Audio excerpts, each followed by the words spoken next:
भेट व्हावी, आपलाही संवाद व्हावा, शेतकऱ्यांशी संवाद चालूच आहे, आपल्याशी संवाद व्हावा या हेतून या पत्रकार परिषदेचं आयोजन केलेलं आहे।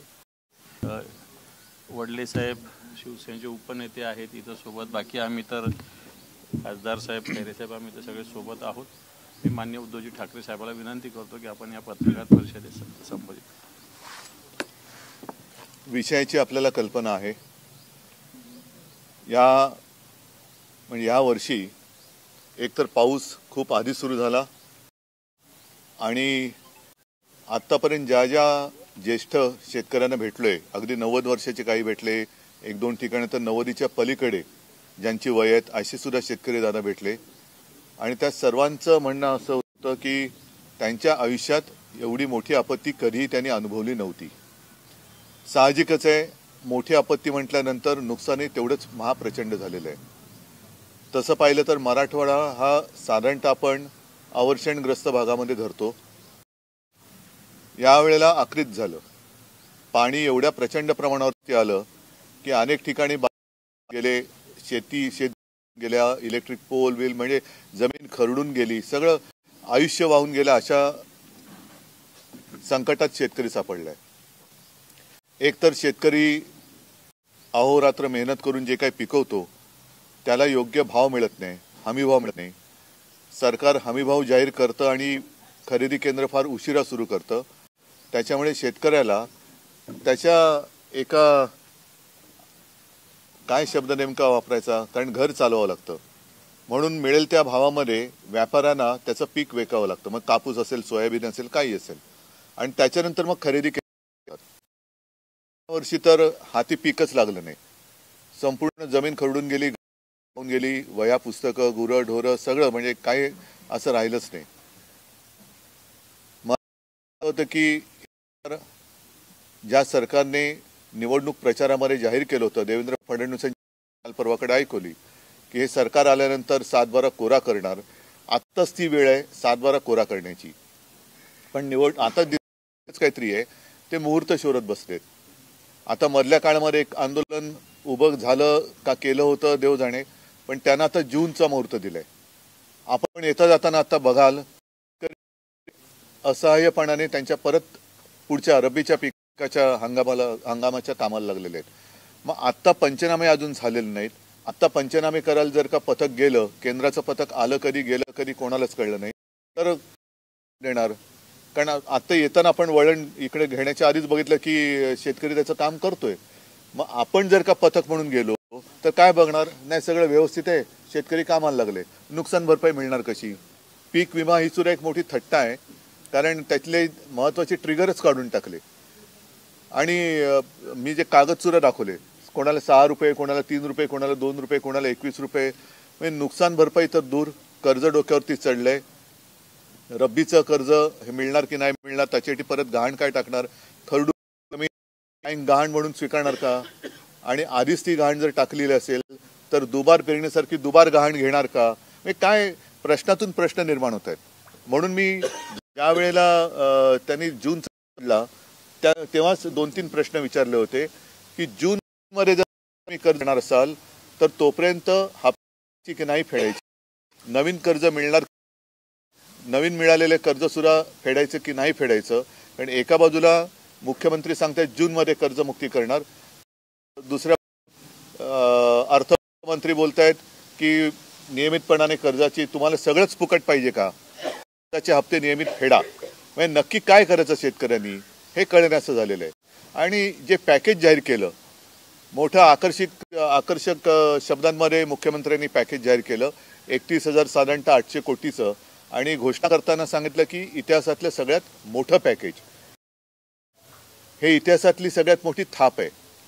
कारण तुम्ही साक्ष आहात, कॅमेऱ्याने सगळं टिपलेलं आहे, कसे शेतकरी व्यथा मांडतायत, कशा महिला आहेत, कसे आजोबा बोलतायत, कसे बोलतायत, हे सगळं तुम्ही तुमच्या माध्यमातून जनतेसमोर आणलं, म्हणून मी पहिल्या प्रथम तुम्हाला सुद्धा धन्यवाद देतोय। ही वस्तुस्थिती आहे, हेच तर सांगण्याचा माझा हा प्रयत्न होता। मी काही इथे भाषण करण्यासाठी किंवा सभा घ्यायला आलो नाही।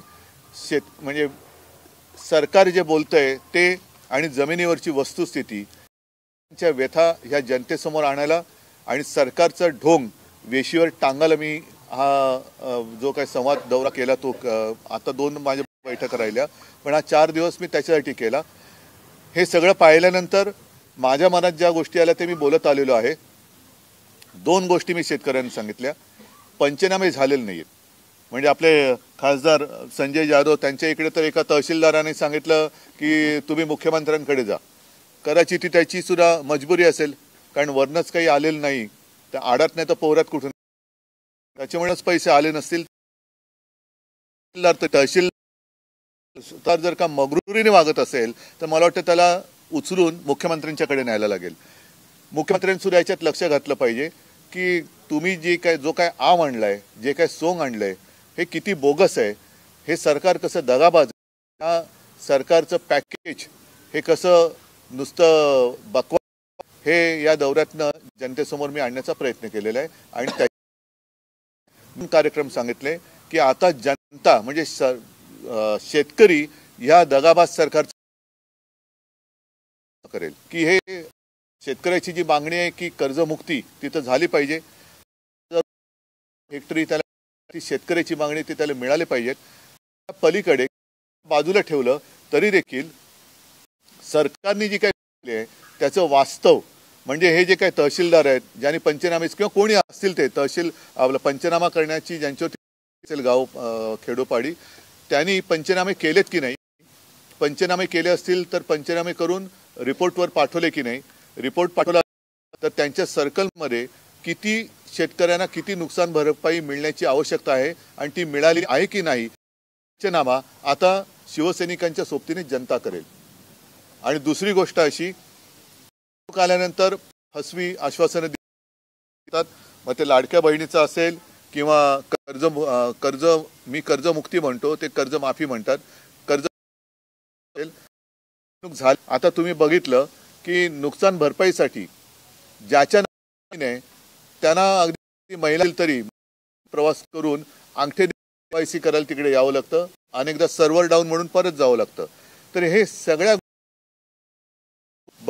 जसं आपले पंतप्रधान यांनी नोटबंदी केली होती, मी शेतकऱ्यांना आवाहन म्हणजे विनंती केलेली की तुम्ही त्यातले जातपात धर्म सगळ्या बाजूला ठेवून शेतकरी म्हणून एक व्हा. आणि जोपर्यंत तुम्हाला मिळत नाही, जोपर्यंत तुमची कर्जमुक्ती होत नाही, विम्याचे पैसे मिळत नाही, हेक्टरी 50,000 रुपये मिळत नाही, वाहून गेलेल्या शेतीसाठी माती मिळत नाही, बी बियाणं मिळत नाही, तोपर्यंत तुम्ही भाजपच्या कुबड्या भाजप आणि त्यांच्या कुबड्यांना वोटबंदी म्हणजे मतबंदी करा. तर आणि तरच हे सरकार वटणीवर येईल.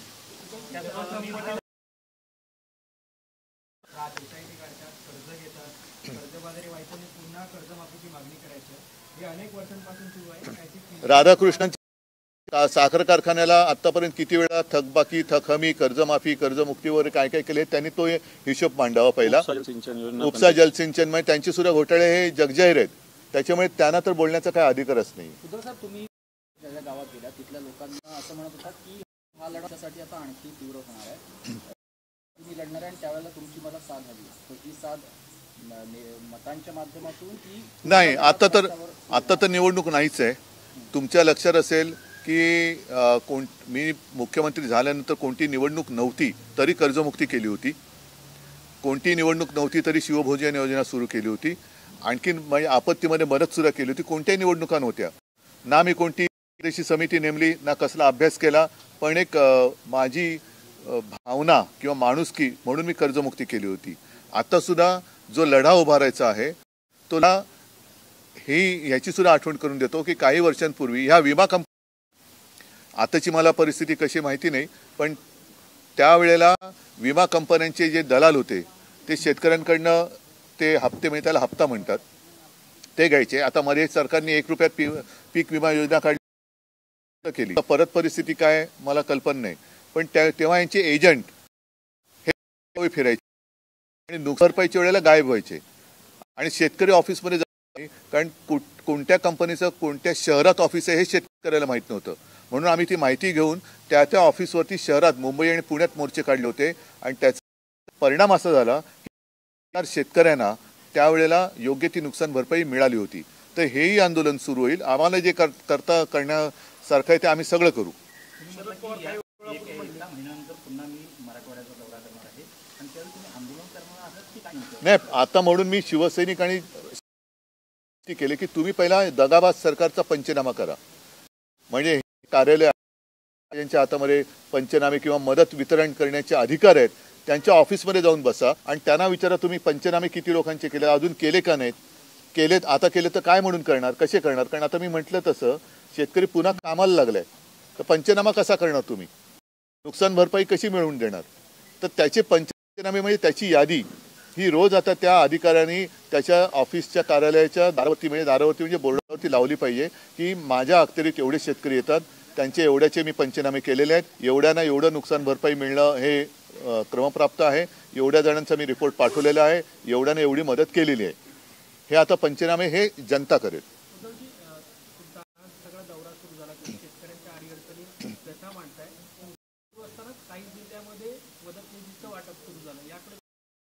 चांगली गोष्ट आहे, पण ते जसं ठिबक सिंचन असतं तशी ठिबक मदत नकोय, कारण वाहून जाताना एकदम वाहून गेलेलं आहे. त्यामुळे मदत सुद्धा एक रकमी मिळाली पाहिजे. आणि ती मदत जसं मी ते आकडेवारी तुम्हाला पेपरमध्ये चाललेली आहे, प्रति गुंठा किती रुपये, म्हणजे आज त्याला दिवसाला 500 रुपये प्रतिदिन मिळतात, तर हे 150 रुपये, 20 रुपये, 250 रुपये पर गुंठा अशी मदत म्हणजे अगदी थट्टा आहे. असं काही ठिकाणी मदत पोहोचली नाही हे त्यांनी मान्य केलं, पण ते असं म्हणतात की टप्प्याटप्प्यात पोहोचली आहे आणि उद्धव ठाकरेंच्या या सगळ्या संवाद दौऱ्याला फारसा ठीक आहे ना, तुम्ही बघितलेलं आहे प्रतिसाद आहे की नाही. त्यांना मुख्यमंत्री कसं काय चाललंय, जे घर सोडून इतर राज्यात फिरतायत दुःख काय कळणार आहे, शेतकऱ्यांचं दुःख काय कळणार. शेतकरी आज टाहो फोडतोय, त्या शेतकऱ्यांकडे बघायला यांना लक्ष द्यायला वेळ नाहीये आणि इतर राज्यात फिरतायत.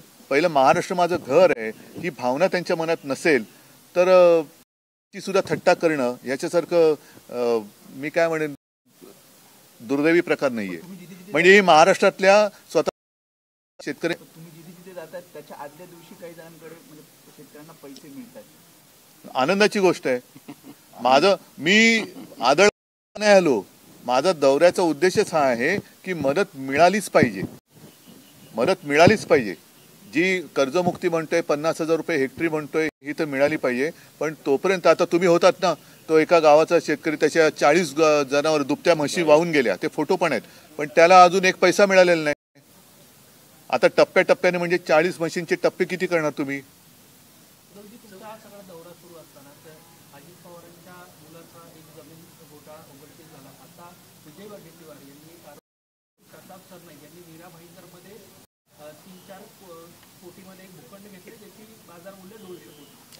बरं, अजित पवारांच्या मुलाच्या आधी कोणाचा घोटाळा आलेला, बरोबर आहे. आता त्याच्या आधी गेल्या विधिमंडळाच्या अधिवेशनामध्ये दानवेजींनी आणि अनिल परबांनी कोणाचे घोटाळे काढलेले. म्हणजेच काय, ही लूट आहे, देशाची लूट आहे, जनतेची लूट आहे. आणि परवा तुम्ही विचारत होता की याच्याबद्दल प्रतिक्रिया द्या. मी तुम्हाला काय म्हटलं होतं, काही होणार नाही, कारण मुख्यमंत्र्यांची हिंमत नाहीये. अमित शहा ज्याला कुबड्या म्हणाले त्या कुबड्या 2 कुबड्या घेऊन चाललेले सरकार आहे, ह्यामध्ये हिंमत नाहीये. मात्र एक गोष्ट नक्की की हे पैसे लुटतायत, भ्रष्टाचार करतायत, ही आपल्या देशाची लूट आहे, भारत मातेची लूट आहे. आणि दुर्दैवाने असं आहे की यावर्षी वंदे मातरमला 150 वर्ष झाली. एक जमाना असा होता की भाजपच्या देठापासून ओरडून म्हणायचे इस देश में रहना होगा तो वंदे मातरम कहना होगा. मग मी त्यांना सांगू इच्छितो की या देश लुटणाऱ्यांना वंदे मातरम म्हणणार नाही. तुम्ही भारत मातेला लुटताय, भारत मातेला लुटताय आणि वंदे कशी म्हणजे मातेची लूट करताय तुम्ही, जमिनी लाटतायत, जमिनी ढापतायत, भ्रष्टाचार करतायत, ओरबडून टाकताय भारत मातेला तुम्ही आणि वरती वंदे मातरम म्हणतायत. त्याच्यामुळे भाजपवाल्यांना आणि त्यांच्या या कुबड्यांना वंदे मातरम म्हणण्याचा अधिकार नाही.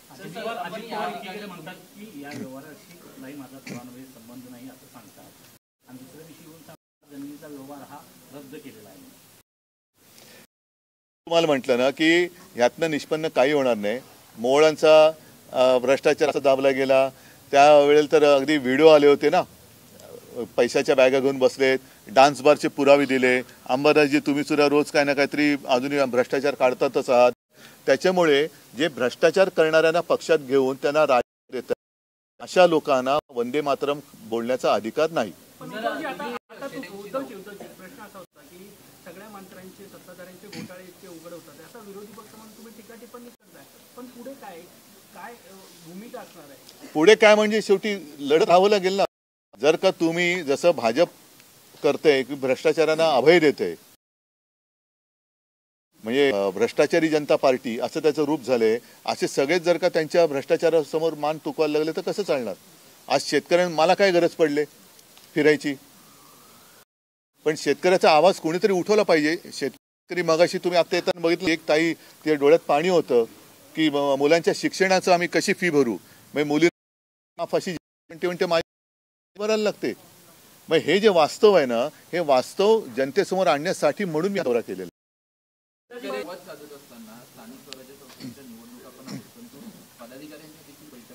हो, मी घेणार ना. आता जेव्हा पदाधिकाऱ्यांच्या बैठक घेईल तेव्हा तिथली माहिती घेईल. सिंधुदुर्गमध्ये राणे फॅमिलीच्या विरोधामध्ये आणि तुमचा शिवसेना ही दोन्ही एकत्र येऊन मी आता गेलो की उद्या त्यांच्याशी बोलेन, काय त्याच्यातलं नेमकं काय आहे ते मला मी जाणून घेईन. पण येऊ शकतं, एकत्र येऊ शकतं. अरे हो, पण मला बोलू तर द्या ना. समजा नसेल काय आणि मी उगाच काहीतरी बोलायचं, त्याला काय अर्थ आहे? बघा, जे काय होणार आहे ते जगजाहीर होणार आहे. त्याच्यामुळे मला त्यांना भेटून नक्की काय आहे असं मी ऐकतो, तसं अशा बऱ्याच गोष्टी कानावर येत असतात.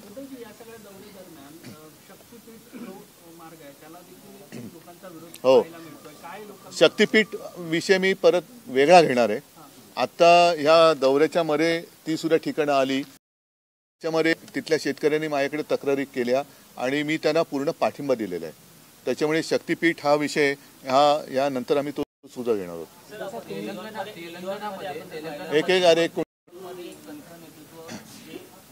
जवाहर मुंडानी जे निवडून आले होते त्यांना तिकडच्या जाण होती शहराची, कसं आदित्य ठाकरे मला ही बातमी आता कळली आणि नाही, मी तुम्हाला महत्वाचा प्रश्न आहे, कारण महापौर आदित्य मुंबईचा महापौर होणार ह्या उगम ही मी थोडीशी माहिती घेतली पत्रकारांकडनं.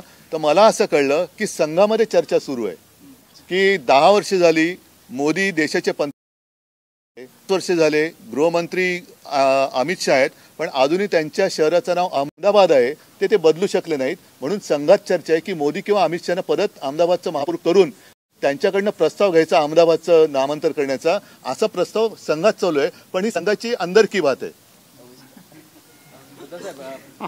कारण किंवा शहानं ते अहमदाबादचं महापौर करून त्यांच्याकडनं नामांतर, कारण काय बघा, अहमदनगरचं अहिल्यानगर केलं, तसं अजूनही विरोधी पक्षात असताना अहमदाबादचं ते कर्णावती करू बोलले होते. आता 10 वर्ष होऊन गेले, 11 वर्ष झाली, मोदी पंतप्रधान आहेत. अहमदाबाद ही गुजरातची राजधानी, म्हणजे त्यांचं दोघांचं होमटाऊन, त्या होमटाऊनचं अजून नामांतर होत नाहीये. त्याच्यामुळे अमित शहा किंवा मोदी यांना बहुतेक येते करतील अहमदाबादचा, पालिकेत नामांतराचा प्रस्ताव मंजूर करून ते विधानसभात आणतील आणि आत्ताचे जे कोणी मुख्यमंत्री असतील तो मंजूर करतील, अशी मला अंदरकी बात ही कळलेली आहे.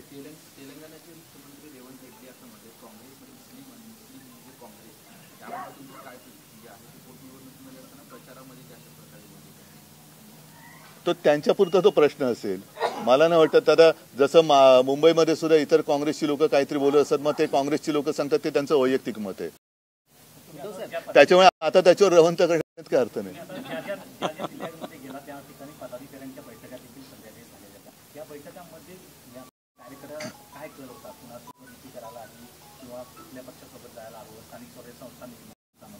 नाही,